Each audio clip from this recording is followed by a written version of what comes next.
I'm here to spend a bit of time with most of the main cast of Yellowstone. Now, we're doing this on a day when Viacom, CBS, and the Paramount Network basically announced there will be a season 5 with shooting to begin in May. Now, this was not as suspenseful as the cliffhangers you just watched. Yellowstone is far and away the top-rated cable show, averaging 14 million viewers and 15 million for the season 4 finale. Now, after earning its first Emmy nominations for production design, the cast just got nominated for Best Ensemble by the Screen Actors Guild, meaning the critical set is finally catching up to the quality and terrific acting and dialogue that watchers like myself have been on to since episode 1. Now, here to talk about Yellowstone are Oscar-winning actor-director Kevin Costner, who plays John Dutton. We have Wes Bentley, who plays the black sheep lawyer adopted son Jamie Dutton. We have Kelly Reilly, who plays daughter Beth Dutton. Cole Hauser, who plays Yellowstone ranch boss Rip Wheeler. Kelsey Asbille, who plays Monica Long, the wife of Casey Dutton. Gil Birmingham, who plays Thomas Rainwater, leader of the Broken Rock Reservation, and Jefferson White, who plays Jimmy Herdstrom, the hard luck rodeo rider, who by season's end turns himself into a real cowboy. Welcome, all of you. And Kevin, I would like to start with you. Now, you had, you're known as a movie star director, and then you did Hatfields and McCoys as your first series. Now, going back when you said yes to play John Dutton, and knowing that TV Westerns that ran forever are decades behind us, did you see a season 5 run here? And if so, what elements make you think that that was possible?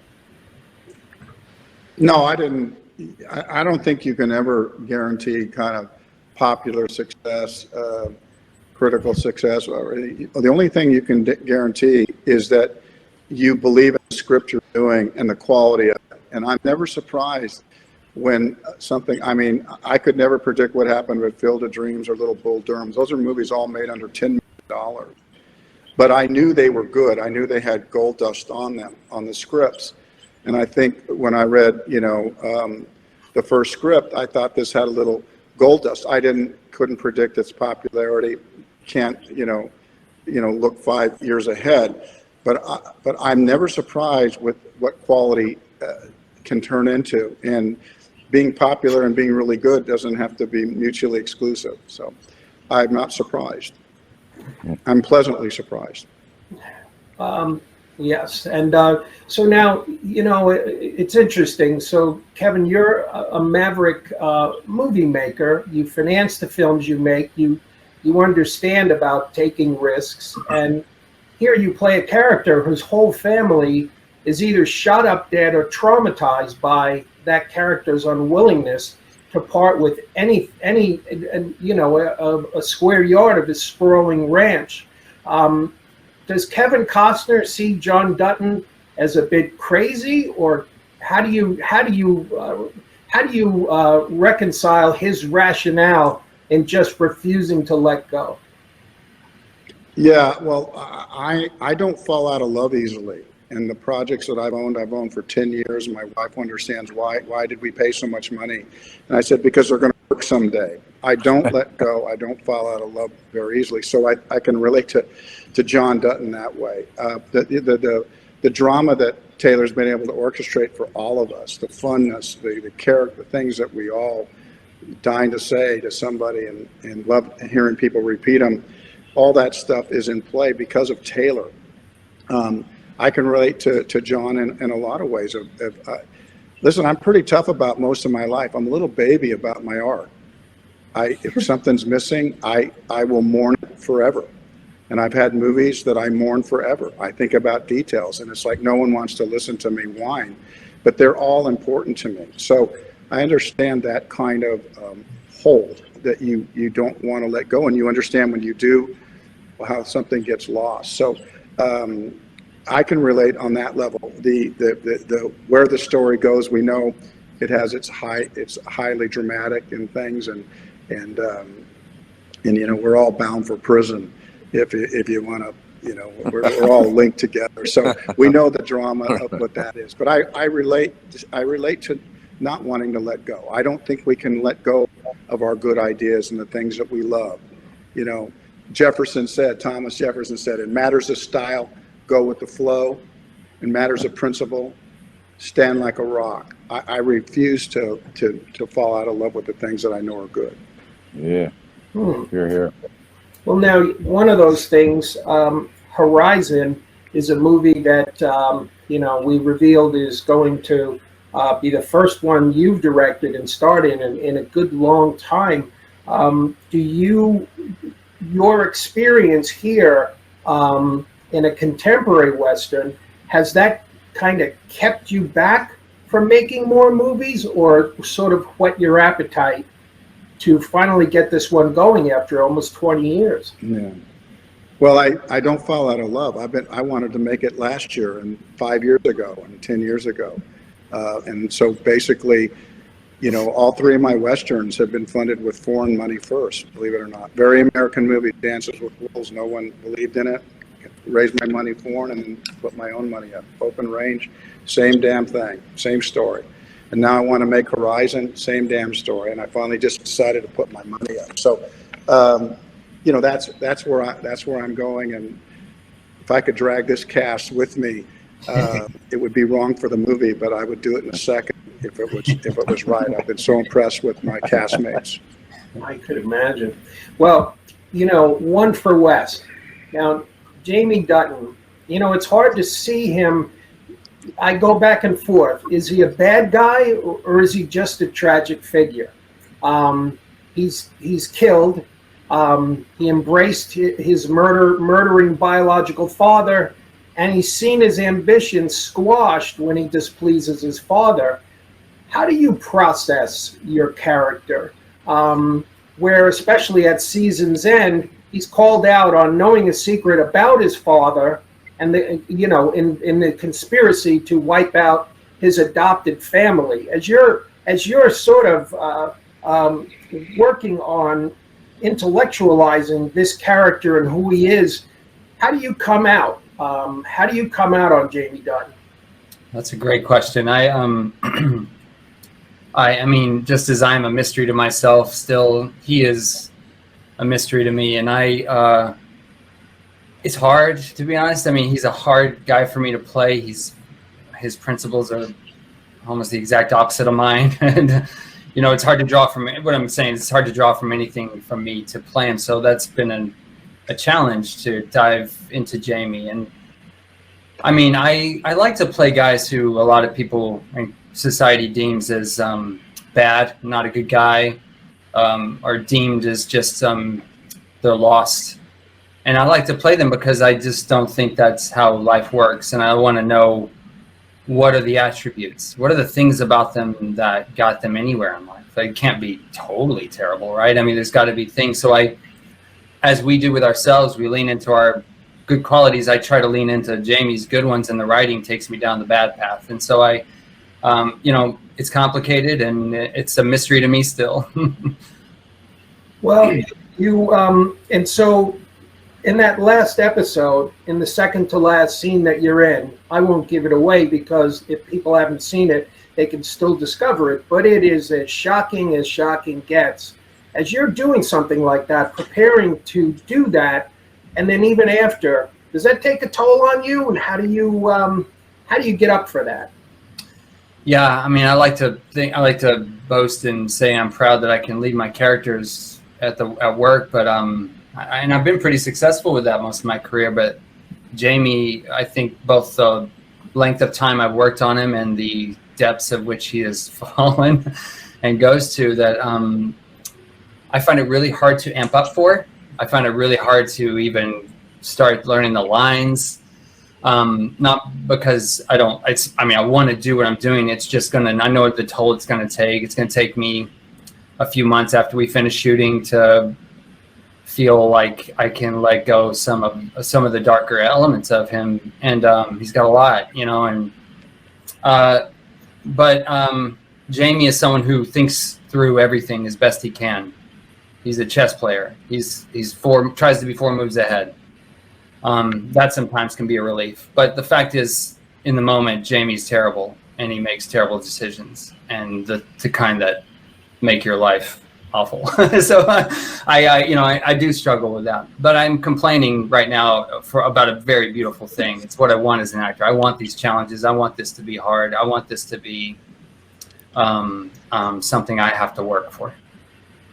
Well, your character may be a chess player, but I would argue that Beth is a better chess player. Now, Kelly, it didn't even seem possible that Beth could survive when her assistant opened that box with the bombs a few feet away. She's very much like the Terminator. She sure, in more than one way, I've actually. been waiting to get that analogy in for years. Tell us a little bit about how your character evolved this season. Now, she says to Rip in that last episode that she was going on her last adventure before turning into a kinder, gentler version of Beth. She's been the tip of the spear for her father. Had she realized that she crossed the line, basically when she sort of used that environmentalist character played by Piper Perabo, who'd slept with her father? Can you give a sense as to whether she was, what's in her mind? Is that Terminator her true self, or is there more that had to come out? So, Taylor gives me a lot to play with. There's so many different straws to this, but to talk about the moment you're discussing about going too far, I think to play best truthfully, for what I read on the script, is when she is about to go too far or is going far is usually where the character is at its most. That's who she is. I think that's where she sort of lingers most of the time, and I think her need for justice in her mind, what happened to her, the attack on her father and her whole family. I think her blood is up higher than any other season previous. Not only is she looking for revenge, to exact revenge on the people who did that attack, but also she's still fighting for the ranch, for her father. So there's a lot going on, and she's also trying out being a mom for, she's trying out domestic bliss as well and getting married. So this season was intense for me. There was so much that I had to sort of try and ground and try and make truthful. But to the question, I'm sorry. Yes, I think she's gone too far.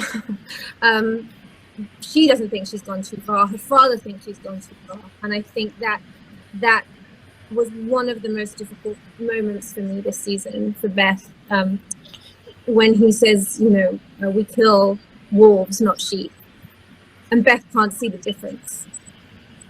It's kill or be killed for her, and it is that kamikaze sort of martyr aspect that she will do anything, even destroy her own happiness, for that revenge, and also for her father's dream, which she says time and time again over the seasons.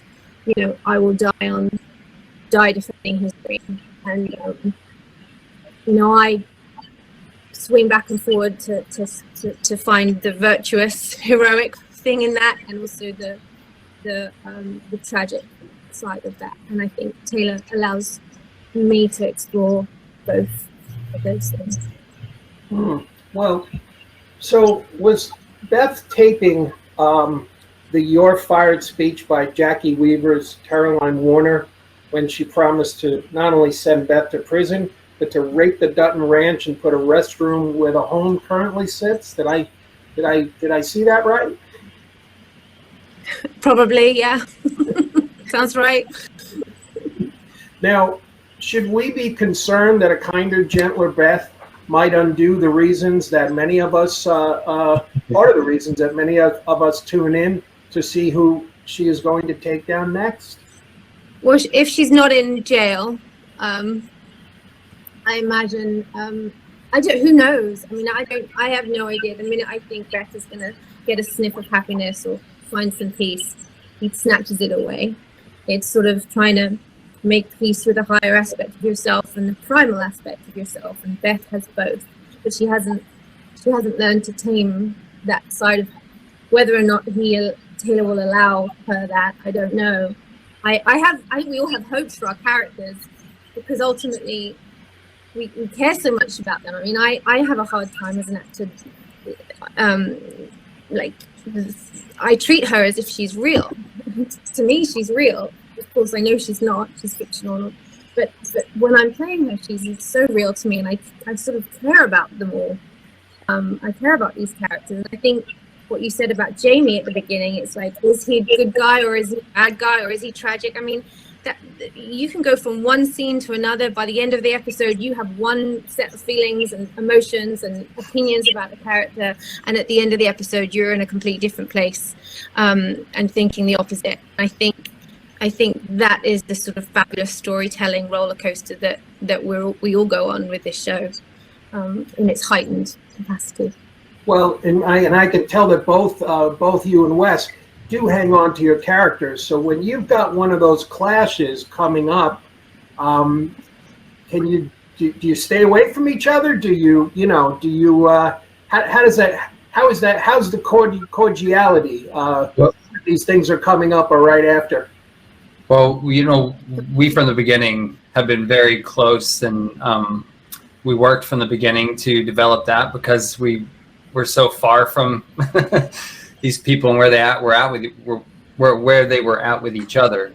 But I think we trust each other so deeply, and that makes these scenes work, because that allows us to go really far with each other, and push the boundaries. And Kelly is such an amazing person, so easy to work with anyway, but she really goes out of her way to focus on making sure we continue to maintain that trust. As we've gone through the seasons, it's gotten easier and easier. We have to do that less and less, because it's all ready to go. The powder keg is ready. We've just got to light it.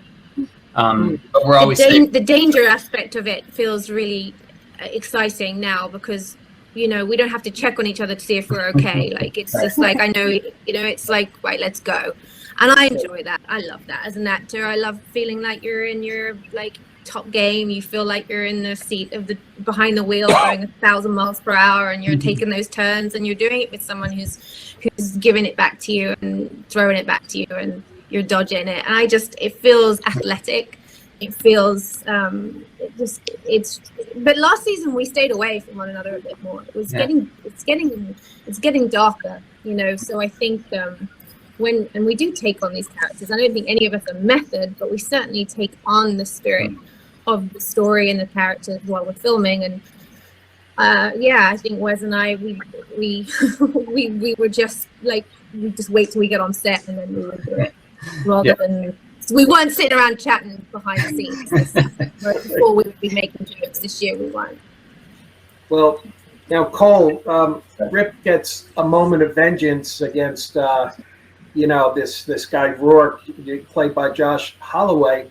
That was a great scene with the snake, but the moments of rage seem to kind of dissipate a little bit. And Rip is Beth's North Star, and she served the same role for him. But do you feel, like give a sense as to how that relationship is helping Rip evolve from a hot-tempered guy whose first instinct is to throw hands, to somebody who's maybe becoming a little more something else. So are you talking about Rourke and I, or are you talking about Beth and I? I'm talking about Beth and you.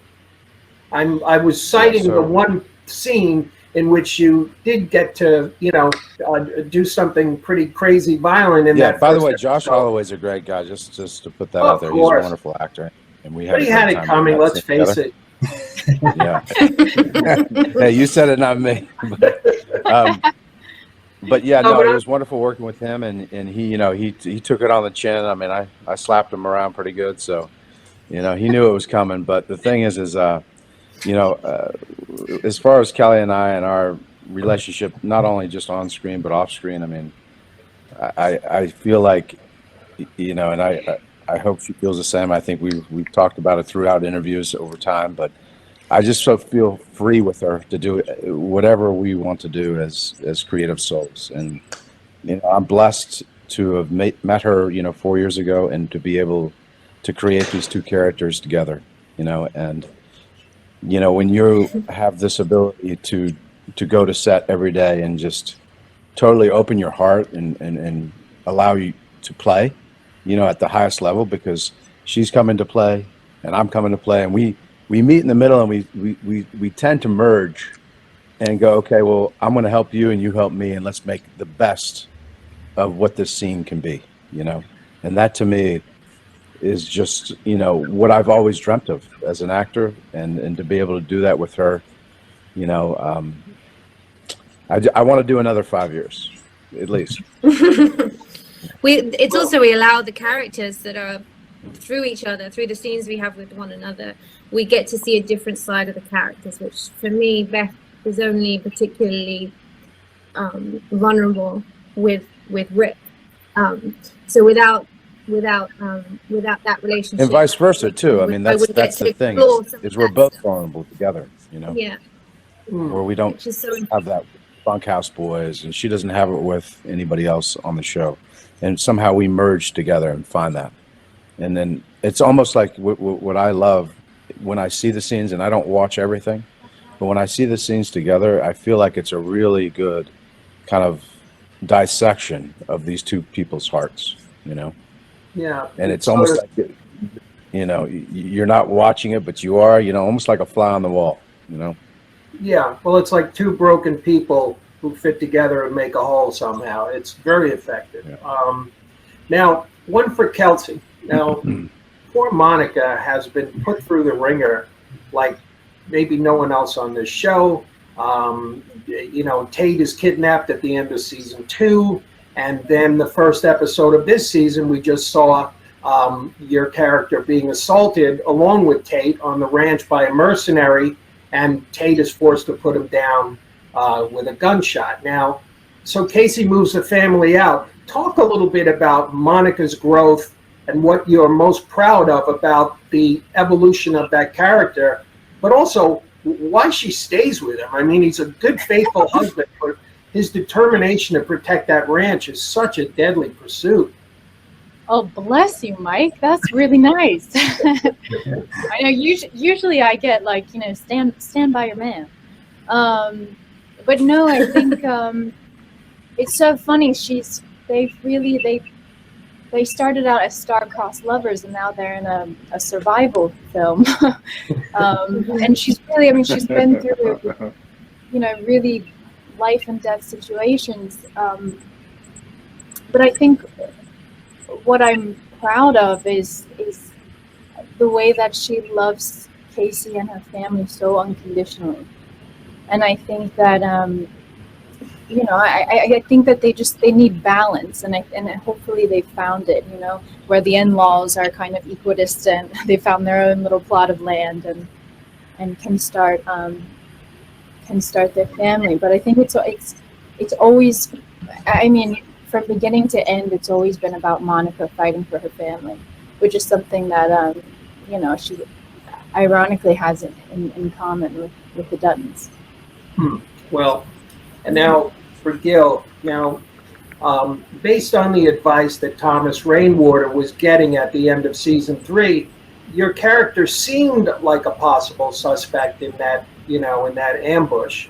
But I don't know, I think we all knew that your character has too much integrity, and you and your bodyguard put John Dutton on the trail of who attacked the family and helped Casey through his existential crisis with that vision quest. First thing, is that kind of stuff real? That vision quest thing? You ever done it? The Hambletia is a real thing, and we were very respectful and specific about the way it was portrayed. But Taylor has incorporated, you know, some of the native ceremonies, the Inipi with the sweat, and then the Hambletia, the vision quests. So those are real things, and they're healing things, and they speak to the culture in a way of healing. And that's, I think, what Taylor intended to incorporate in the storyline. Yeah, it seemed very effective, and I found myself wondering if maybe it would work on a self-loathing Irish journalist. What do you think? Do you know one in particular? Yeah, it's something for all human beings. I mean, that's essentially the principle by which I think Thomas Rainwater operates from. It's based in the integrity of the ancestors and how we stand on their shoulders, and the traditions and ceremonies that have gone through all the centuries. And it's effective. It's basically the essence of what I think any of us, all human beings, what is our purpose? And that's what the Hamblecha does. It reveals to you the purpose for your being. What are your gifts of giving back and supporting your community? So I would imagine it would work on anybody if they had the chance and gave it a chance. Well, all right, Gil, I'm in. Where are we going? What's that? All right, man. You got to come out from Florida. It's not an easy journey, brother. Hey, man, I don't like easy. You know that. In Florida, it sounds like it would be a little bit better than sitting up there on a mountaintop in Montana for 4 days. Listen, both are true. I like Florida, but I would sit on a mountaintop anytime with Gil. I call him Mr. Divine. Not a lot of people know that, but no, now they do.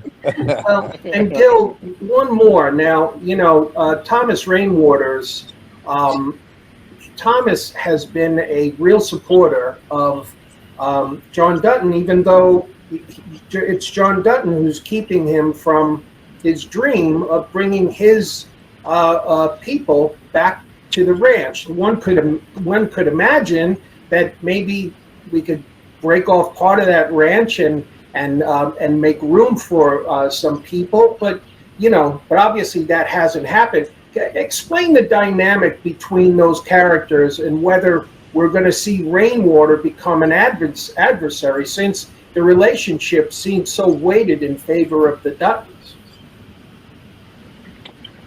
Well, I think in the beginning, the relationship was somewhat antagonistic on Rainwater's part, because he has come from a corporate structure background, but it's the tools that he decided to utilize to try to acquire the land back. But the relationship has a level of respect and understanding of what the land means to both John Dutton and what it means to Thomas Rainwater. I think John Dutton has the concept of a legacy of generational work that got him to this place and that he wants to pass on to his family. Rainwater thinks of it in terms of a bigger scope. This is for all the people. And with the corporate attacks and trying to develop the land, this is going on everywhere. So Rainwater's trying to situate the situation where we can keep the land in its pristine level as much as we can.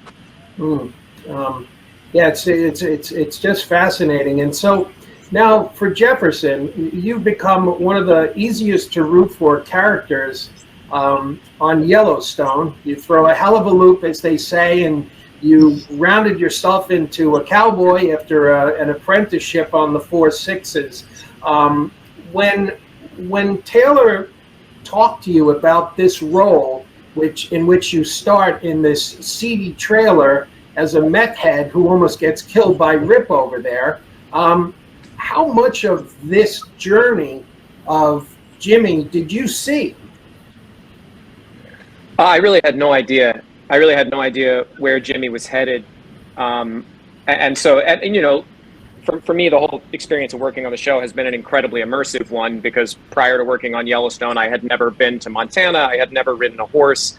So Jimmy starting out, getting thrown into the deep end by Rip and John Dutton, being trusted with this opportunity, being given this chance to prove himself, very much corresponds to my journey of being trusted by Taylor to get tossed into the deep end and just try to survive. So since then, I've really been treading water with variable success, sort of trying to keep up and just trying to stay open to all the learning opportunities that I'm surrounded by, you know? Yeah. Well, so now we see you roping, we see you riding horses, we see you on the back of of wild horses and bucking broncos. What's been the hardest thing, and maybe the way you got hurt the most, trying to figure out these very specific skills that most of us would run from? You know, I'm very lucky. They keep me very safe. We have the best stunt team in the world, and they are very aware of my limitations. So I haven't been hurt yet. They know exactly when to tap me out, and they take great care of me. So honestly, the thing that's much more intimidating to me is being surrounded by these actors. You know, like the cowboying stuff, that's a slow sort of methodical process. You take the rope, you can practice. You know, opportunities to better yourself in that regard are plentiful. This experience, getting to work with these actors, that's a kind of concentrated learning environment that is incredibly intimidating, incredibly intense. And that's what frightens me more than the cows and the horses at this point. Because I have a stuntman for the horse stuff. They haven't yet found a stuntman who can do my lines for me. Now, so should we expect you on the 4/6 spinoff that we all expect, or can we expect you back on season 5 of Yellowstone? I really don't know, and every time I try to guess, I'm wrong. So at this point, I just put faith. I put faith in Taylor. I put faith in our creative team, and I'm just along for the ride. Well, now, when I spoke with the production design team when they were Emmy nominated, all of them said they were so captivated by the life depicted in Yellowstone that they all bought ranches. One of them already owned a ranch, but the other two either bought or were in the process of buying ranches. How has this rubbed off on all of you?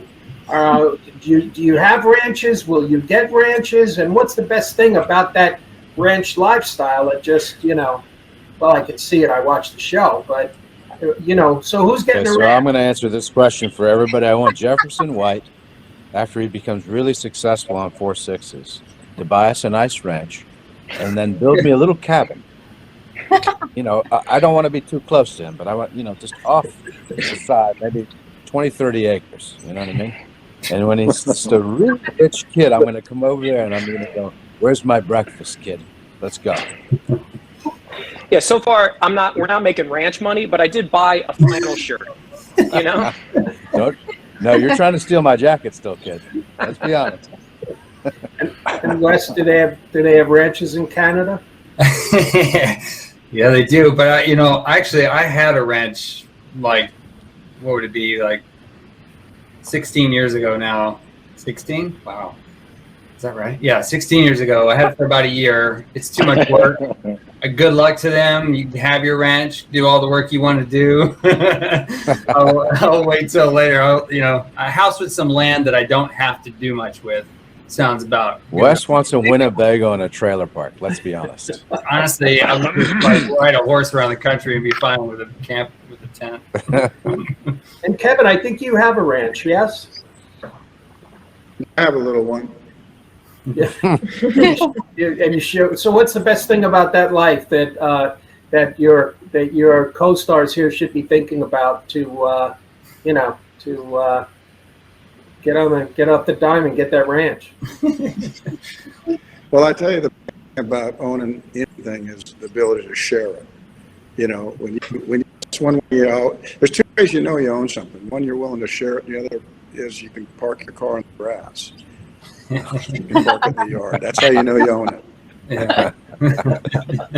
Well, it's wonderful to speak with both of you, and I'm sure you'll all be getting back out on those horses and saddle sore and all that stuff to get ready for season 5. I do appreciate you taking time to talk with me and being so generous. Thanks for having us. Thanks, Mike. Thank you so much. Thank you. Thanks, Mike. Thanks You have for a good one.